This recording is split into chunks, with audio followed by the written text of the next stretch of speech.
ஓடி வர முடியல மக்களே. ஒரு நல்ல செய்தி தான், எதுவும் இல்லை. 24,000 சம்பளங்க. திருப்பூரில் ஒரு மில்லுக்கு வந்து வேலைக்கு ஆட்கள் வந்து தேவையாமா. டிரைவர் வேலை தான்.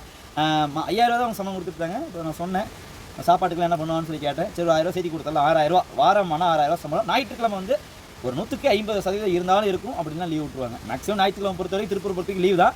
ஒருவேளை அர்ஜென்ட் ரோடாக இருந்துச்சுன்னா போய் தான் சூழ்நிலை ஆகும். அதனால் தங்கி வேலை செய்யக்கூடிய ஆட்கள் திருப்பூரில் மில்லுக்கு டிரைவர் வேலை இருக்குது, மிஸ் பண்ணிடாதீங்க. அது மட்டும் இல்லை, ஈச்சர் வண்டி, அது பெரிய வண்டி, புது வண்டி வேறு வச்சுருக்காங்க. அப்புறம் தோஸ்து வண்டி நல்லா சொகுசாக தான் இருக்கும். உங்களுக்கு ரொம்ப வேலைலாம் போட்டு வாங்க மாட்டாங்க. ஒரு அதிகபட்சம் 2 லோடு தான், அதுக்குள்ளேயே நைட் ஆகி போயிடும். அதுக்குள்ளேயும் இது பண்ணிடுவாங்க. முன்ன பின்ன இருந்தாலும் நல்ல ஓனர் மக்களே, தங்கமான ஓனர். இந்த மாதிரி வேலைலாம் கிடைக்காது. அதனால் 24,000 சம்பளம். திருப்பூர் வெளியூர் மக்கள் யாராவது பார்த்தீங்கன்னா டிரைவர் வேலை வேணும்னா ஸ்க்ரீனில் உள்ள நம்பருக்கு சீக்கிரம் கூப்பிட்டுருங்க. ஒருவேளை டிரைவர் கிடச்சிட்டாங்கன்னா கமெண்ட் பாக்ஸ் போய் பார்த்துக்குங்க. டிரைவர் கிடைத்து விட்டாருன்னு ஒரு 10 கமெண்ட் நானே போட்டு விட்றேன். ஃபோன் அடிச்சு தள்ளிடாதீங்க. மேனேஜரோட நம்பர் தான் போடுறேன். மிஸ் பண்ணிடாதீங்க. வீடியோ மறக்காம ஷேர் பண்ணுங்கள். அடுத்த வீடியோ சந்திக்கணும்னா ஃபாலோ பண்ணுங்கள். அஸ்ஸலாமு அலைக்கும்.